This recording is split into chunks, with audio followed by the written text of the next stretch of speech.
Encurtar o caminho que separa o cidadão das pesquisas realizadas em grandes universidades, organizações públicas e privadas. Foi com esse objetivo que nasceu o SPUC. O projeto é fruto da cooperação entre o governo do Estado de São Paulo e o Reino Unido, e usou inovação aberta, que é uma abordagem que encoraja a criação de um ambiente de colaboração e parcerias para acelerar a incorporação de resultados de pesquisa científica em produtos e serviços que melhorem a saúde da população. Para falar sobre esse projeto, a gente teria a presença do professor Sérgio Miller, que teve um compromisso e não pôde vir, mas esse projeto será muito bem representado pelo professor Guilherme Ariplonsky. O professor Guilherme Ariplonsky é diretor da área de Gestão de Tecnologias em Educação e membro do Conselho Curador da Fundação Carlos Alberto Vanzolini. Ele é mestre e doutor em Engenharia de Produção pela Escola Politécnica da Universidade de São Paulo. É diretor da Associação Latino-Ibero-Americana de Gestão Tecnológica. Foi presidente e fundador do Project Management Institute e membro fundador da Rede Universitária de Educação Continuada América Latina e Europa, da qual foi diretor. Atuação presente na USP. Ele é professor titular da Faculdade de Economia, Administração e Contabilidade, professor associado da Escola Politécnica, coordenador científico do Núcleo de Política e Gestão Tecnológica, coordenador da Escola Técnica e de Gestão e vice-diretor do Instituto de Estudos Avançados. Seja bem-vindo, professor. Muito bom dia. Tentarei representar o Dr. Sérgio Miller, que é o coordenador da Coordenadoria de Ciência, Tecnologia e Inovação da Secretaria da Saúde. Vamos ver se eu me entendo aqui. Cumprimentos a Daniel pela excelente apresentação e, pelo jeito, o Reino Unido continua presente, né? Teve presente na sua apresentação e continua presente aqui. O que é o projeto? O projeto é uma modelagem, teste e proposição final de um modelo mais aberto de inovação na área da saúde.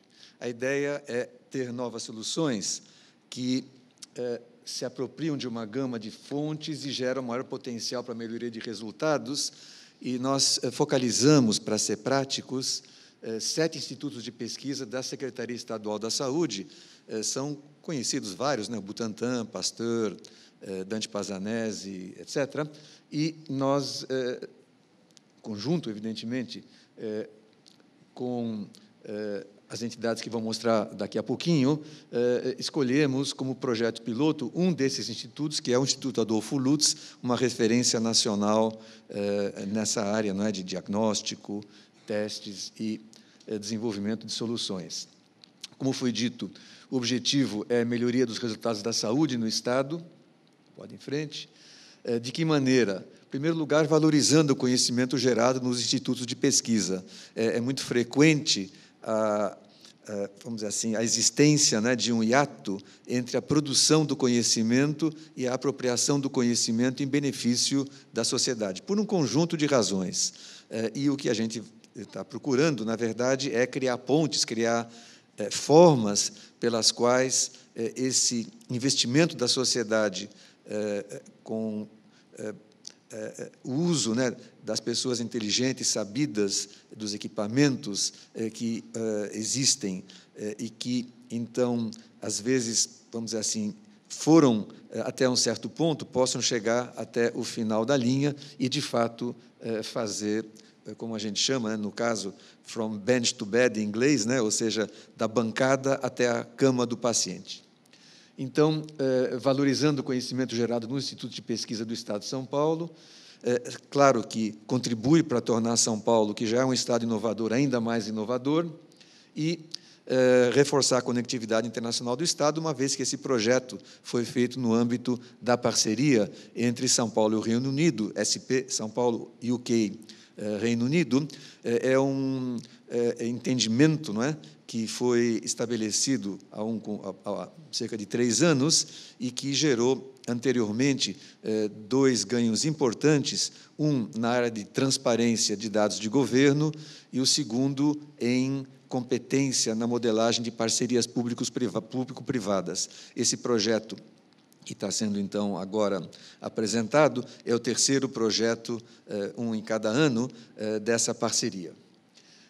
Os viabilizadores, então, como foi dito, por um lado, institucionalmente, o governo do Reino Unido, e que tem um fundo, no caso, que apoiou esse projeto, chamado Fundo Prosperidade, é um nome bastante interessante, e o governo do Estado de São Paulo, indicado pelos parceiros que se envolveram com isso, a Secretaria de Governo do Estado de São Paulo, especificamente a Subsecretaria de Parcerias e Inovação, e mais especificamente ainda a Coordenadoria de Inovação, aqui representada nesse momento pela Cristiane Munhoz, que está presente, e durante o projeto, com a presença ativa do Roberto Aguni, que também está sentado aí. O Roberto é o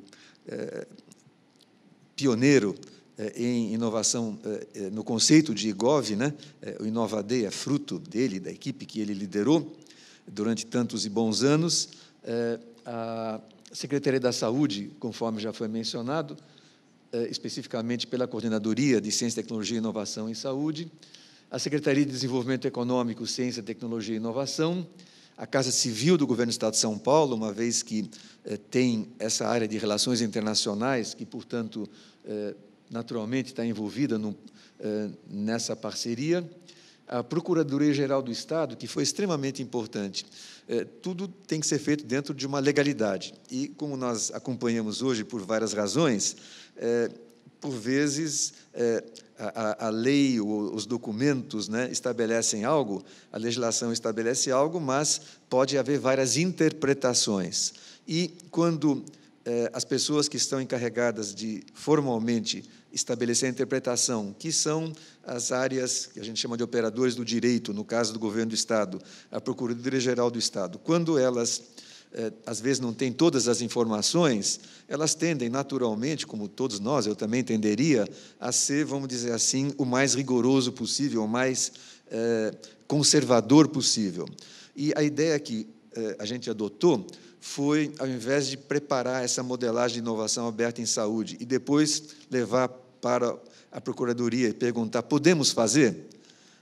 Com risco de ter ou não, a gente fez o seguinte, vamos trazer a Procuradoria para participar do projeto desde o início e, portanto, a Procuradoria destacou um procurador que nos acompanhou o tempo todo, Fábio Montes, e essa participação foi extremamente importante porque a gente já foi ajustando essa modelagem, que eu vou comentar daqui a pouco, às condições, não é, que a legislação estabelece. E, finalmente, o Instituto Adolfo Lutz, que, conforme também o Daniel comentou na apresentação dele, teve vários pontos positivos, e um deles foi o fato de que a direção da instituição se engajou de corpo e alma nesse projeto. Os realizadores foram a Fundação Vanzolini, que já é apresentada aqui, conhecida, e a Fundação Instituto de Administração, aqui representada por mim também, que eu estou nas duas fundações, e pela Cláudia Pavani, que é uma pós-doc, que está trabalhando nessa área de inovação em saúde, medicina de precisão nesse momento, e que tem já um trajeto importante de parceria com a Secretaria de Saúde. A Nesta, que é de certo ponto, é uma consultora, ela foi criada na Inglaterra, na época do governo Tony Blair, como uma entidade governamental para ajudar a transformar a Inglaterra numa sociedade mais inovadora, em particular na região de Londres, e, com o passar do tempo, ela gerou uma quantidade de competências e credibilidade que a fez, de certa maneira, se desprender dessa âncora governamental inicial e ser uma entidade sem finalidade lucrativa e que atua muito fortemente em inovação em governo, e uma outra entidade inglesa, cujo nome é sugestivo, né, já que o tema era inovação aberta, é 100% open, não dá para ser mais do que 100%. Vamos em frente. Foi muito importante também no projeto a formalização. Então, graças aí à ação forte da Secretaria de Governo, em particular da Coordenadoria de Inovação, foi estabelecido, então, como vocês veem, não é, um comitê gestor desse projeto, com a nomeação dos participantes desse comitê gestor, com mandato, com reconhecimento, e, portanto, há um grau importante de institucionalidade que ajuda a perenização do projeto. Podemos ir em frente. Bom, isso é o que foi feito, por que foi feito e para que foi feito. Agora, como foi feito isso? Então, em primeiro lugar, buscando potencializar a colaboração público-privada, buscando explorar melhor os resultados de pesquisa, ou seja, não se apoiou novas pesquisas, mas como a gente pode extrair mais suco das pesquisas que já foram desenvolvidas, né? Promovendo empreendedorismo, o que, vamos dizer assim, é uma linguagem não habitual nos institutos de pesquisa, né? Nós pesquisamos e colocamos à disposição, então a conversa e o trabalho foi de que isso certamente é fundamental, pesquisar, gerar conhecimento e colocar à disposição, mas nos dias de hoje tem que dar um passo adicional e tem que buscar empreender, ou seja, ativamente buscar levar o conhecimento para quem dele pode fazer uso, seja parceiros, né, por exemplo, a comunidade empresarial e outros. E, evidentemente, também reforçando essa cooperação entre o Reino Unido e São Paulo. Podemos ir em frente.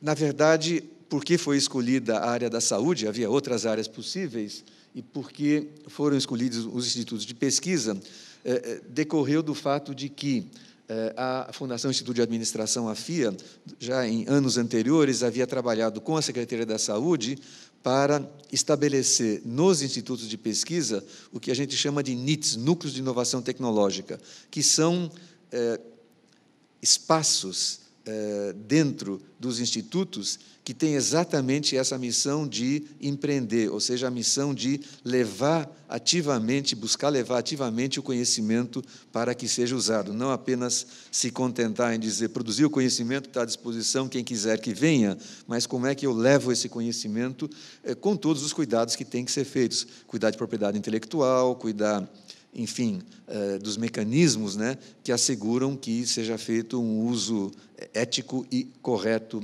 desse conhecimento gerado, em última instância, com recursos nossos, né, porque os institutos são do Governo do Estado de São Paulo, portanto, são pagos, em boa medida, com os recursos dos e das contribuintes. Esses institutos de pesquisa da saúde já tinham uma trajetória de vamos dizer assim, se movimentar da ciência e tecnologia para a inovação, participam de uma rede plurinstitucional chamada Rede Nova São Paulo, uma rede apoiada pela FAPESP, envolvendo outros institutos de pesquisa e as universidades, fazer com que tenhamos práticas compartilhadas de transformação do conhecimento em benefício para as várias áreas interessadas.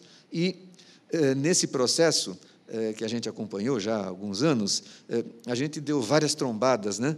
Especialmente com, vamos dizer assim, entre aspas, barreiras legais, ou barreiras de entendimento legal, e, portanto, a Secretaria da Saúde já tinha ativamente, o Dr. Sérgio Miller, em particular, que não pôde vir hoje, ele tinha já investido uma quantidade expressiva de horas na Procuradoria-Geral do Estado, em outros entes, né, buscando superar essas barreiras. E, portanto, quando esse projeto começou, e junto com a Secretaria de Governo, foi exatamente a ocasião da gente tentar criar uma nova forma de procurar lidar com o contexto legal, ou seja, em vez de avançar, depois encontrar barreiras e tentar superá-los, vamos tentar construir formas que evitem o surgimento de barreiras. Vamos lá? O projeto tem esses marcos que estão aí indicados, né? A definição de objetivos de inovação aberta para a Secretaria da Saúde, para o Instituto Adolfo Lutz e também, claro, para o Governo do Estado.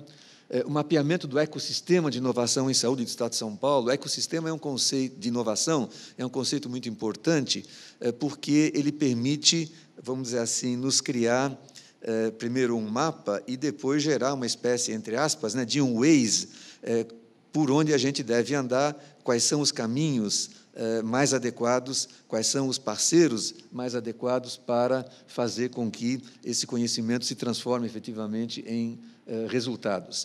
O ecossistema envolve o Instituto de Pesquisa, as universidades, empresas, entidades de pacientes, não é, que são importantes, entidades de financiamento, o mundo das startups, incubadoras, aceleradoras, entidades de capital empreendedor, o venture capital, enfim, há um conjunto, entidades normativas que regulam o setor da saúde, é uma verdadeira coleção de entes distintos, cada qual com as suas características, responsabilidades, culturas, e que, na prática, no Brasil, com frequência trabalham cada um na sua faixa de onda, mas não gera uma boa música no seu conjunto, ou seja, cada um dos instrumentistas é muito competente, mas a música, em geral, não sai muito boa. Não sai muito boa porque os sons são dissonantes, né? E não há, portanto, busca de harmonia, busca de uma forma de encantar o público, né? E o público são os beneficiários, no caso da saúde. Então, entender esse ecossistema de inovação em saúde em profundidade foi um passo importante do projeto. Nós fizemos isso aqui. Enquanto isso, os parceiros ingleses mapeavam boas práticas globais de inovação aberta em saúde. Então, uma série de encontros com alguns dos parceiros estratégicos que foram identificados pelo ecossistema de inovação, por exemplo, no âmbito do setor empresarial, na Fiesp, existe um comitê de saúde, então, a partir desse comitê, a gente pode atingir, vamos dizer assim, a comunidade empresarial de uma maneira eficiente, então, realizar encontros com esses parceiros estratégicos, oficinas, aliás, para modelagem dos projetos piloto, que eu vou comentar daqui a pouquinho, né, que são, essencialmente, em dois, vamos dizer assim, sentidos. O primeiro sentido é levar tecnologias que já foram desenvolvidas para se transformarem em produtos, serviços, não é? E quando falamos inovação, não falamos apenas de inovação tecnológica, falamos também de inovação socioeducacional. Então, um programa que a gente chama de aceleração de tecnologias do Adolfo Lutz, que já tinham sido desenvolvidos, então, há um processo de identificação a partir de 98 possibilidades, né? Foi se reduzindo, até chegar a meia dúzia daquelas que foram efetivamente aceleradas. E a ideia de inovação aberta básica é que pode ser gerado um conhecimento fora da própria instituição que, complementando o conhecimento que a instituição tem, pode gerar uma solução melhor. Então, o Instituto Adolfo Lutz tinha desenvolvido uma competência importante em diagnósticos, especialmente numa certa tecnologia de diagnósticos e aproveitando o fato de que tuberculose ou redução da tuberculose é uma meta importante do governo brasileiro e do mundo todo, aproveitando o fato de que existe um aumento de resistência aos medicamentos tradicionalmente oferecidos, né, para quem tem essa enfermidade, aproveitando, finalmente, o fato de que é necessário ter testes que, com eficiência, ou seja, rapidez, uma qualidade do resultado, né, uma fidelidade do resultado à situação, possam identificar previamente se a pessoa tem ou não tem essa resistência. Então, se desenvolveu, se fez esse desafio para desenvolvimento de um teste molecular de diagnóstico de tuberculose, ou seja, abriu-se uma espécie de chamada, né, modelada novamente em conjunto com a Procuradoria-Geral do Estado, uma chamada para que quem tiver um pedaço da solução que complemente aquilo que Adolfo Lutz já tem, possa se fazer um acordo e, daí para frente, gerar esse diagnóstico, né, e com já um interesse do governo federal, que esteve presente também pelo Ministério da Saúde, de, vamos dizer assim, potencialmente adquirir o resultado desse esforço. Bom, resultados foram, ao final, analisados e fizemos, já vamos mostrar umas fotos, eventos de exposição, disseminação e captação de sugestões e, finalmente, a produção de um guia de inovação aberto, com foco na saúde, mas de uso para outros institutos de pesquisa que nós temos no Estado de São Paulo. Temos institutos na área da agricultura, na área do meio ambiente, etc. Podemos ir em frente? Aqui são algumas fotos, né, do pitch de aceleração. Pitch é um mecanismo que faz parte desse mundo, não é, do empreendedorismo, startups, etc., que é como é que você dá um recado em 5 minutos, 4 minutos, 10 minutos, etc.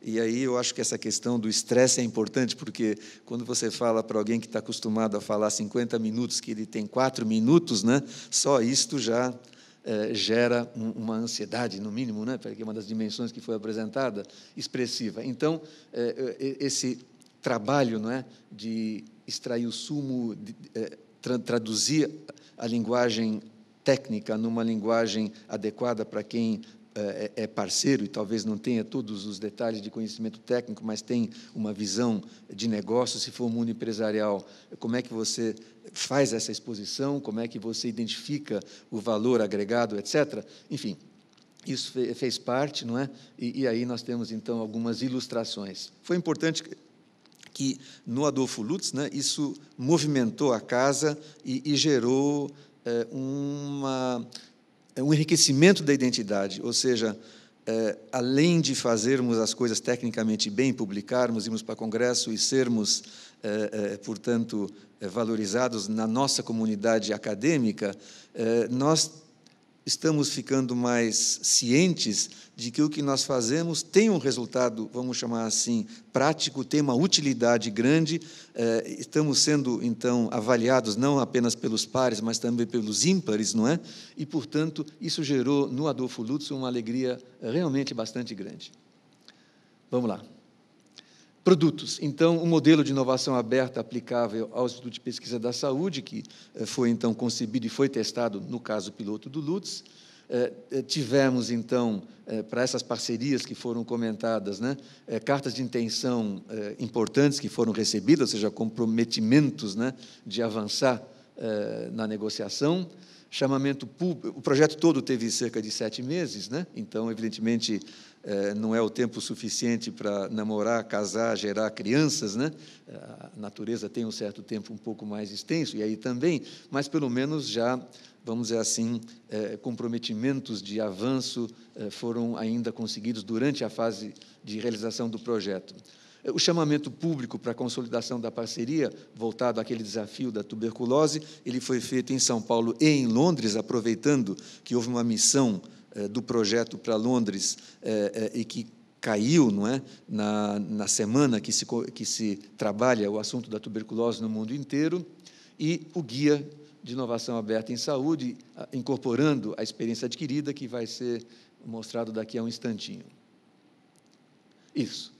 O guia foi elaborado, essencialmente, vamos dizer assim, do ponto de vista da produção, pela Nesta, em Londres, portanto, a primeira versão é em inglês, com base na pesquisa internacional que eles fizeram, na experiência da própria Nesta e no que nós desenvolvemos aqui em São Paulo, mas a ideia foi de que a versão internacional, ela, evidentemente, terá o aproveitamento do que a Nesta aprendeu aqui, mas sem todos os detalhes que são importantes para que a gente possa levar essa experiência para os outros 6 institutos da Secretaria da Saúde e para outros institutos.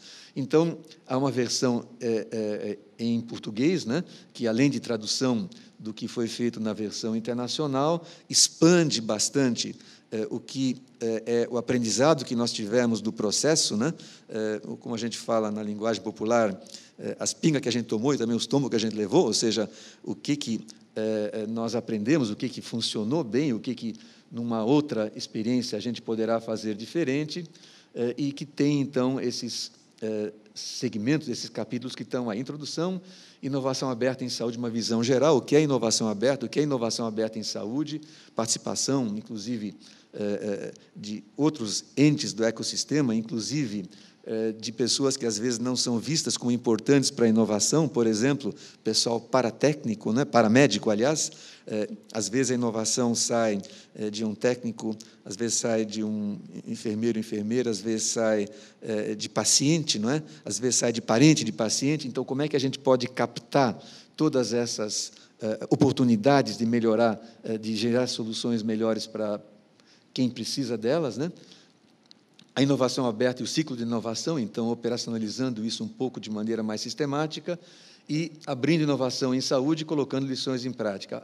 A aplicação da perspectiva da inovação aberta no Estado de São Paulo e fizemos uma coisa que é importante em projetos, mas que geralmente se acaba não tendo tempo de fazer, mas nós fizemos rigorosamente, que é consultar os vários parceiros do projeto para termos as lições aprendidas.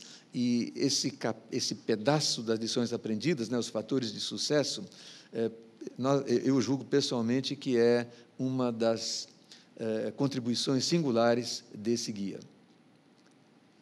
Podemos em frente? Então, como foi dito, né, o que entendemos por inovação aberta em saúde, o pedaço, o capítulo que trata de inovação aberta, o ciclo de inovação, explora 18 tipos de iniciativa aberta em saúde em todo o mundo, inclusive algumas brasileiras, que têm uma referência internacional. O programa Saúde na Família é um programa brasileiro que tem uma repercussão no mundo inteiro, né? Então, como é que a gente pode, estando com problemas específicos no Estado de São Paulo, ter presente a experiência internacional e também como a gente pode difundir o que nós fizemos aqui para que em outros países se possa aproveitar essa nossa experiência também, né? Então, 18 tipos de iniciativa e identificamos, então, os ciclos, né? No ciclo de inovação, 4 fases, né? A edificação de problemas, a invenção, a adoção e a difusão, e cada uma delas tem um conjunto de processos recomendados. E, finalmente, o capítulo 4, né, abrindo inovação em saúde, colocando lições em práticas, explicando esse projeto com mais detalhe do que a gente tem tempo aqui, as lições aprendidas e os fatores de sucesso para melhorar a inovação em saúde. Tivemos uma apresentação final que eu acho que foi muito valiosa, né, novamente, graças aí à atuação da Secretaria de Governo, Coordenadoria de Inovação, em particular do amigo Aguni, de fazer isso no Palácio dos Bandeirantes, o que mostra, vamos dizer assim, o interesse que o governo tem de incorporar novas formas de inovação. Devo mencionar, e talvez deveria ter já me antecipado, mas sempre é tempo, que o governo do Estado de São Paulo, pela Coordenadoria de Inovação, vinha também já preocupado com esse tema da inovação aberta, e uma das formas de realizá-la foi, essa preocupação de efetivá-la, foi realizando o que a gente chama de PitchGov, não é? SP, ou seja, na primeira edição, que foi 2015, 2016, Aguni? 15, que foi em final de 2015, que é, então, identificar em 3 áreas, educação, saúde e atendimento ou serviço ao cidadão e à cidadã, fazer uma chamada aberta para empresas com menos de 5 anos de vida, para que, a partir de uma lista de desafios que as respectivas secretarias colocaram, trazer soluções. Então, na verdade, vocês veem que esse projeto SPUC, né, ele é uma convergência de ações que vinham vindo na Secretaria da Saúde, na Secretaria de Governo, portanto, no Estado de São Paulo, e também com experiência de entidades do governo inglês, e, portanto, ao colocar todos esses componentes de boa vontade e com contribuições a dar dentro de um liquidificador adequado e colocar uma pitada de recursos que são relativamente modestos, que financeiros, o Prosperity Fund deu, e econômicos, o governo do Estado de São Paulo, pelas suas várias entidades, aportaram, e essa combinação saiu, então, uma vitamina que a gente entende que é bastante útil e melhorará as condições de inovação no Estado de São Paulo. Portanto, a gente agradece a oportunidade de apresentar isso no Inova Day. Todo o material, todo o making of está no igovsp.net, né? Ou seja, está na rede, e vocês poderão certamente buscar mais informações, e a gente terá muito prazer em ampliar aí as informações se alguém tiver esse interesse. Eu acho que terminou por aí? Terminou por aí. Muito obrigado.